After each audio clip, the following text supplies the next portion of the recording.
Hello the students, most welcome on your own channel Degana online study. आज हम बात करेंगे हमारे पास में जो नेक्स्ट टॉपिक है, जैसे कि अभिकेंद्रीय बल के कारण,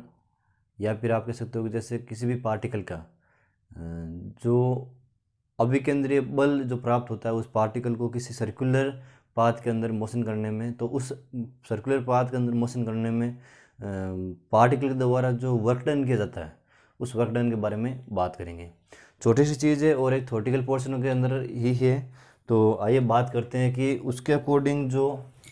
रिस्पॉन्स हमें मिलता है वो किस प्रकार से मिलता है। हेडिंग पॉइंट है आपके पास में, अभिकेंद्रीय बल के द्वारा, अभिकेंद्रीय बल के द्वारा किया गया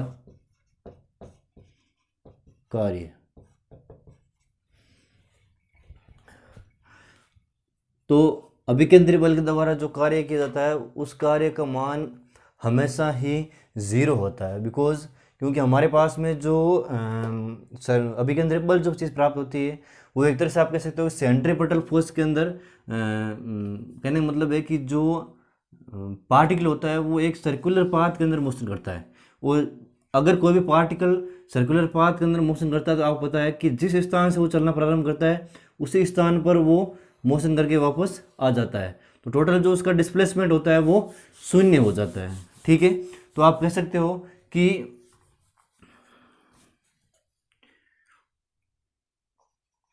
अभिकेंद्रीय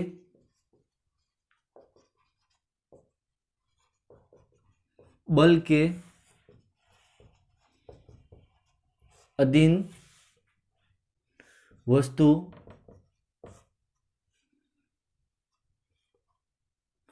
की वर्तीय गति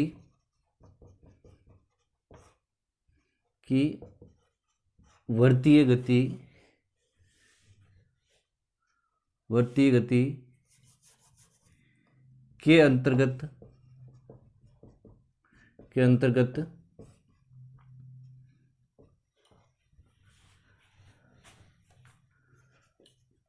वस्तु का विस्थापन शून्य होता है, है।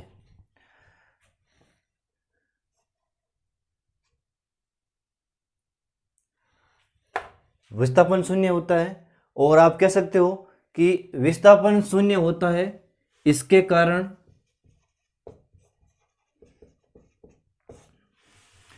कारण वस्तु के अभिकेंद्रीय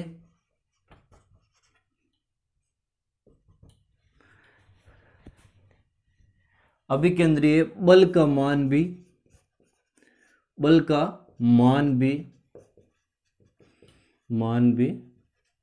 शून्य होता है। ठीक है बच्चों, यह आप कह सकते हो कि किसी भी वर्ताकार पथ में अगर कोई वस्तु गति कर रही है तो तो उसके अभिकेंद्रीय बल का मान शून्य होगा, क्योंकि वस्तु के प्रत्येक चक्कर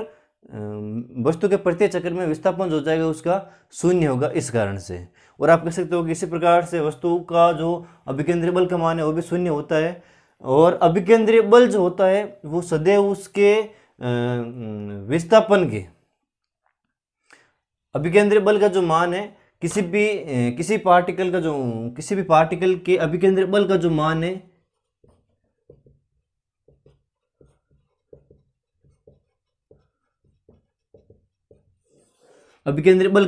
है वो मान हमेशा आपको पता है कि वर्ताकार पथ के अंदर शून्य होगा, क्योंकि हमेशा जो पार्टिकल है वो उसी स्थान पर वापस पहुंच जाता है। ठीक है बच्चों, और तिर्य्य दिशा में आप कह सकते हो कि तिर्य्य दिशा में जो उसके केंद्र बिंदु की ओर वो हमेशा क्या होगा, लंबवत रूप में होगा केंद्र के अंदर, तथा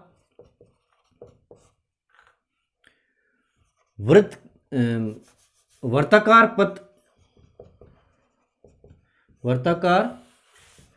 पथ के केंद्र में अभिकेंद्रीय बल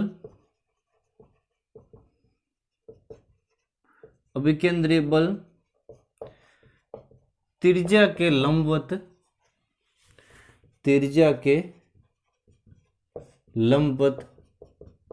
होता है। ठीक है बच्चों, ये आपके पास में वैल्यू आई है अभिकेंद्रीय बल के बारे में, जहां पर हमने बात की थी कि अभिकेंद्रीय बल के द्वारा जो टोटल वर्क जो होगा वो हमेशा शून्य हो जाएगा, क्योंकि उसका जो डिस्प्लेसमेंट है वो शून्य होता है, क्योंकि जहां से वस्तु चलना प्रारंभ करती है वहां पर ही वापस आके रुक जाती है। इसलिए तो कोई कार्य नहीं किया गया है, कार्य का मान जो होता है वो नगण्य होता है। ठीक है बच्चों, अब हम आगे बात करेंगे। हमारे पास में जो सेकंड चीज आती है कि समतल वर्ताकार पथ में दोपहिया वाहन का झुकाव, उसके बारे में।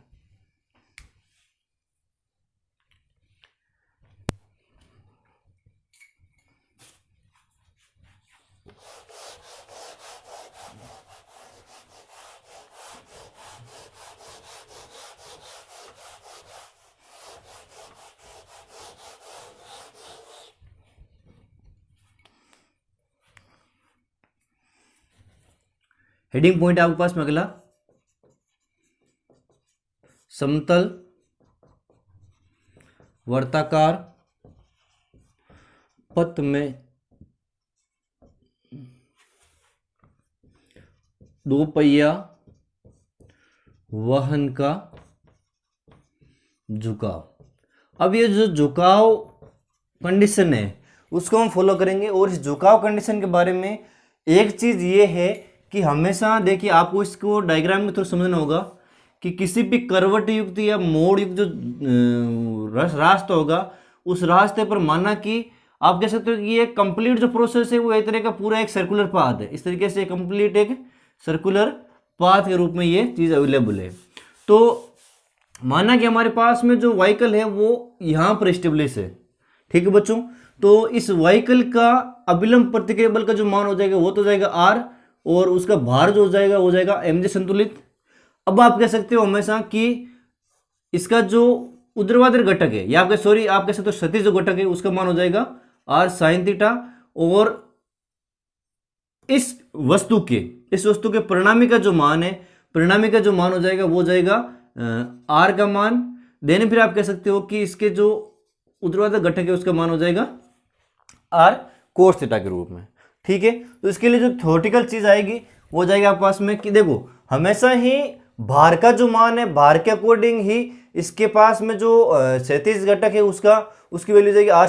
साइन थीटा, और जो ऊर्ध्वाधर घटक है उसका मान आ जाएगा आर कोस थीटा। तो समतल वर्ताकार पथ में या आप कह सकते हो कि यदि एक मोड़ युक्त सड़क में वाहन का वेग v है तथा इसके लिए आवश्यक अभिकेंद्रीय बल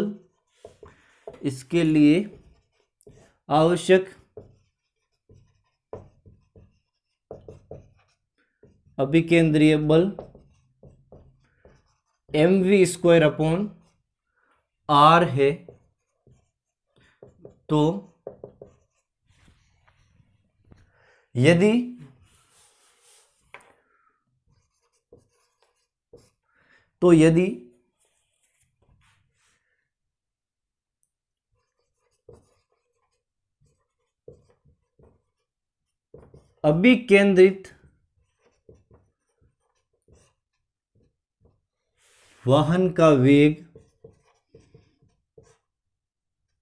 अभिकेंद्रित वाहन का वेग इसके अभिलंब प्रतिक्रिया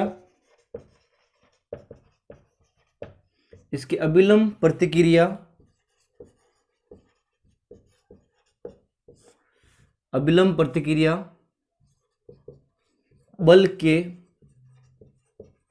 घटक से प्राप्त होता है।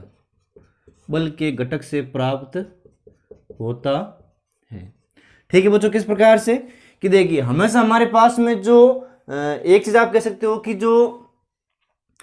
आर कोस थीटा की जो वैल्यू है,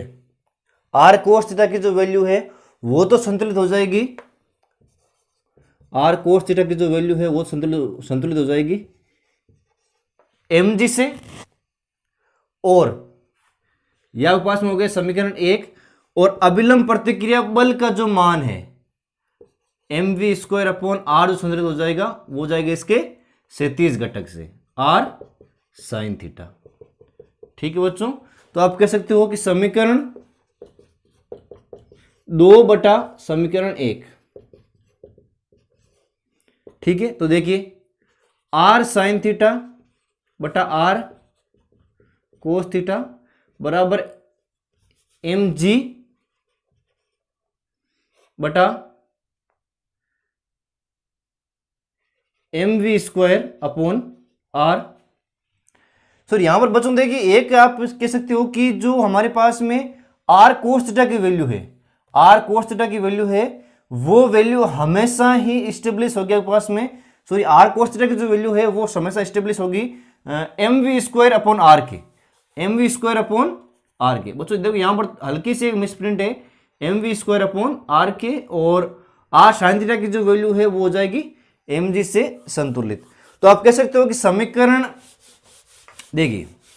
कंप्लीट प्रोसेस को वापस इस प्रकार से हम समझते हैं कि हमारे पास में जो आर साइन थीटा की वैल्यू है,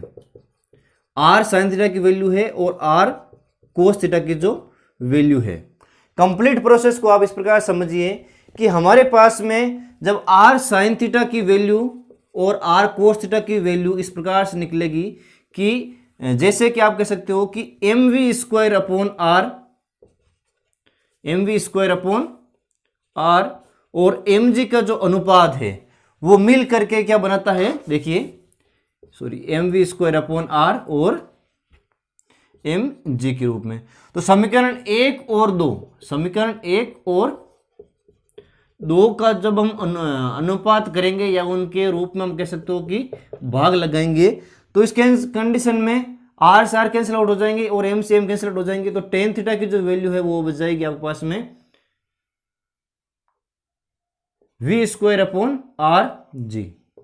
ठीक है, और ये एकमात्र ऐसा कोण है, एकमात्र ऐसा कोण है। देखो सिंपल सी चीज है, अभिलंब प्रतिक्रिया बल का जो घटक है वो घटक आपके पास में उसके वेग के द्वारा संतुलित होता है, क्योंकि अभिकेंद्रीय बल किसी तरफ लग रहा है, सेंटर की तरफ लग रहा है, सेंटर की तरफ लग रहा है, वो उसको केंद्र से संतुलित करते हुए रखती है, जहां पर इसका वेग और त्रिज्या का जो रोल है वो मेनली आता है। और आर कोस थीटा का जो मान है, आर कोस थीटा का जो मान है वो सीधी कंडीशन में एम जी से संतुलित हो रहा है। R equal to M G कह सकते हो, और आर का जो मान है वो एम जी के बराबर है, तो एम जी जो होगा वो उसका बाहर जो होगा वस्तु का वो उसके ऊर्ध्वाधर घटक से संतुलित हो जाएगा। ठीक है बच्चों, इस कंडीशन में जो हमारे पास में एंगल का मान निकलेगा, सॉरी वेग का जो मान निकलेगा वो मान हो जाएगा v equal to tan theta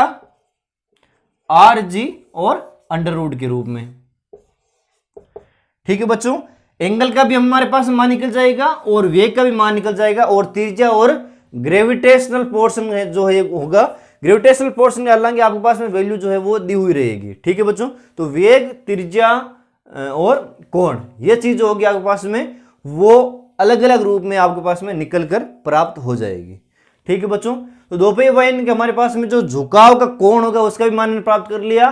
दुपहिया वाहन अगर किसी वर्ताकार पथ में गति कर रहा है तो उसके पास में जो उसका वेग होगा उसका मान हमने प्राप्त यहां पर कर लिया है। अब हम बात करेंगे यहां पर कि चौपहिया वाहन की जो अधिकतम गति होगी उसके बारे में।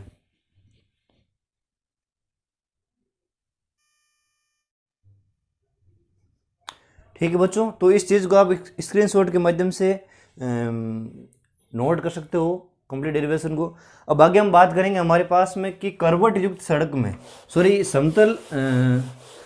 सड़क में चौपहिया वाहन की अधिकतम जो सुरक्षित चाल होगी उसके बारे में। नेक्स्ट हेडिंग पॉइंट आपका कि किसी समतल सड़क में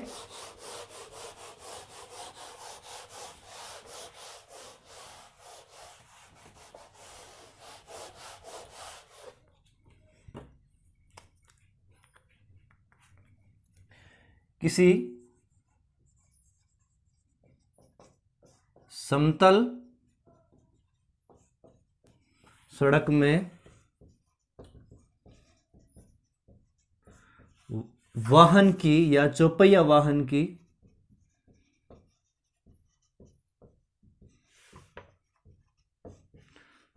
की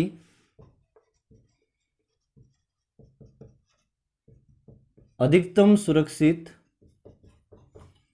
चाल, अधिकतम सुरक्षित चाल। ठीक है बच्चों, इस चीज को हम नोट करेंगे तो उसके लिए हमें क्या करना पड़ेगा कि सबसे पहले एक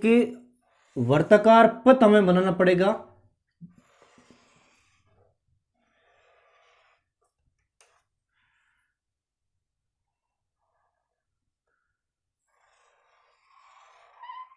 और आपको एज्यूम करना है कि जैसे हमारे पास में यहां पर कोई एक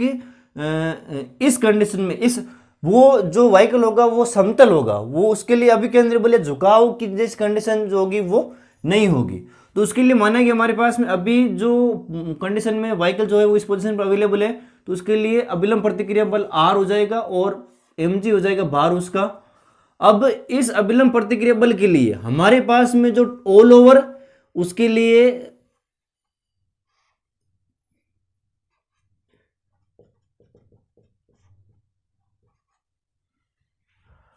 ऑल ओवर उसके लिए जो हमारे पास में आप कह सकते हो कि जो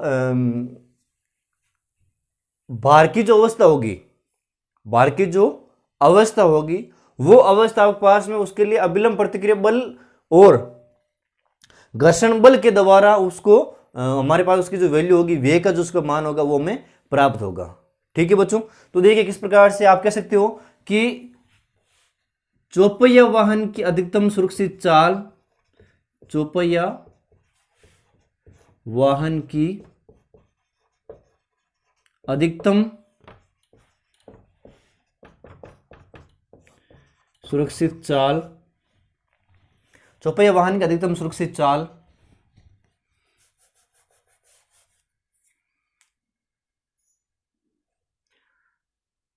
वाहन के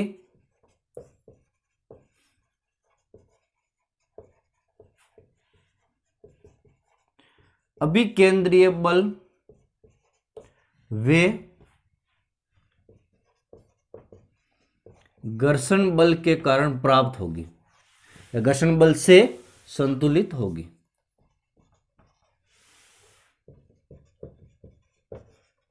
संतुलित। तो अभिलंब प्रतिक्रिया बल आपका मान आपको पता है mv² अपॉन r, और जो घर्षण बल है म्यू आर के रूप में हम बात करेंगे, जहां हमारे पास में चूंकि आर की जो वैल्यू हो जाएगी mg के रूप में, तो mv² upon r equal to mu mg। तो m से m कैंसिल आउट और v की जो वैल्यू है वो आ जाएगी पास में v² equal to mu R G के रूप में, और v का जो मान हो जाएगा वो जाएगा अंडर ऑफ म्यू आर जी। ये जो हमारे पास में वैल्यू आई वो किसके लिए, उस वैल्यू का मान है कि हमारे पास में जो वेग का मान होता है, जो वेग का मान, ये वेग का जो मान है वो चौपहिया वाहन का चौपहिया वाहन की एक सुरक्षित चाल, अधिकतम सुरक्षित चाल है मैक्सिमम, और ये जो सुरक्षित चाल होती है वो उसके घर्षण बल और अभिलंब प्रतिक्रिया बल के संतुलन के आधार पर हमारे पास में प्राप्त होती है। तो आप कह सकते हो कि जहां म्यू का जो मान है, जहां म्यू घर्षण गुणांक का मान है, गुणांक का मान है, और यह मान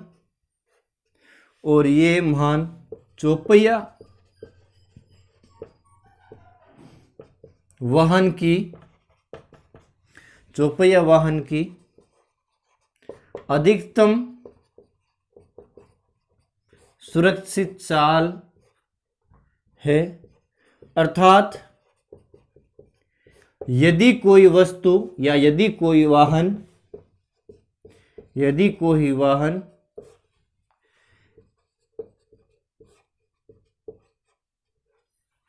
इससे ज्यादा के वेग से ज्यादा के वेग से चलेगा तो वह वर्ताकार पथ से बाहर चला जाएगा। ठीक है बच्चों, इस डेरिवेशन को आप एक बार नोट कर लो। और ये वर्ताकार पथ में या कि समतल सड़क में पार्टिकल के जो वेग का मान है, जो कि उसके अभिलंब प्रतिक्रिया बल और उसके घटक के द्वारा, जो आप कह सकते हो कि घर्षण बल के द्वारा संतुलित होता है। ठीक है बच्चों, और कंप्लीट डेरिवेशन का आप एक बार स्क्रीनशॉट ले लो ताकि नोट्स के लिए आपके इजी हो जाए। और नेक्स्ट हम बात करेंगे, हमारे पास में जो अगला डेरिवेशन है वो है कि किसी प्लेटफॉर्म की अधिकतम सुरक्षित चाल के बारे में। प्लेटफॉर्म की अधिकतम जो सुरक्षित चाल होगी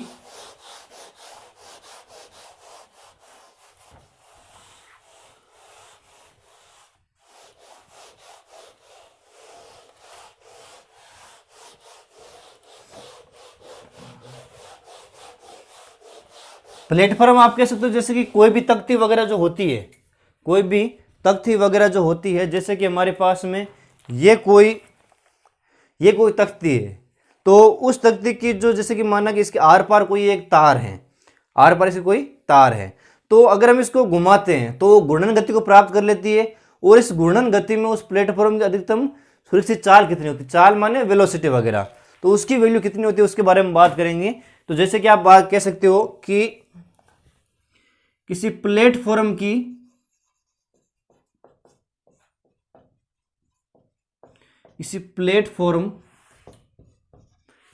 रेलवे के प्लेटफॉर्म नहीं, बाकी कोई एक तख्ती या सिंपल स्क्वायर के रूप में जो हमारे पास बॉडी होती है ना, उसके बारे में प्लेटफॉर्म की अधिकतम, या आप कह सकते हो कि प्लेटफॉर्म की घूर्णन गति। इस घूर्णन गति का जो मान है, देखिए माना कि हमारे पास में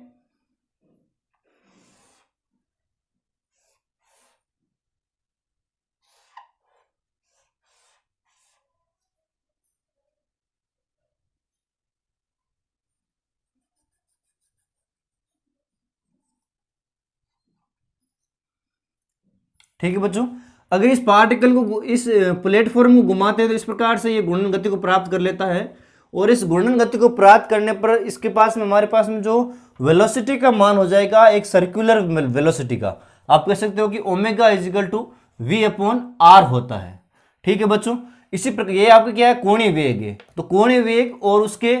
रेखीय वेग और उसके त्रिज्य के रूप में अगर हम बात करें, उसके अनुपात के बारे में बात करें, तो हमारे पास में सोल्यूशन आ जाएगा इस प्रकार से कि omega equal to under root mu R G upon R. ठीक है बच्चों, ओमेगा की जो वैल्यू होगी, कोणीय वेग का जो मान हो जाएगा वो हो जाएगा,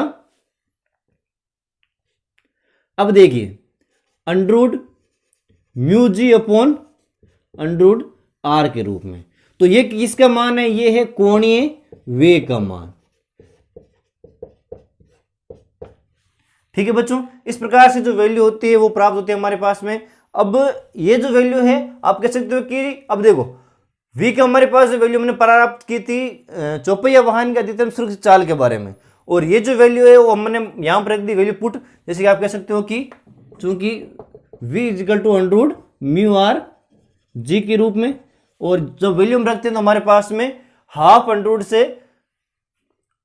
हाफ अंडरवुड वापस कैंसिल आउट हो जाएगा, और इस प्रकार से वैल्यू जो है हमारे पास में प्राप्त हो जाएगी। ठीक है बच्चों, तो सिंपल से हमने एक नोट्स बना लिए हैं, और होप कि आपको ये चीज़ें अच्छी लगी। और नेक्स्ट जो सेशन होगा उसके बारे में हम जल्दी वीडियो लेकर के आएंगे आपके पास में। और तब तक के लिए जय हिंद,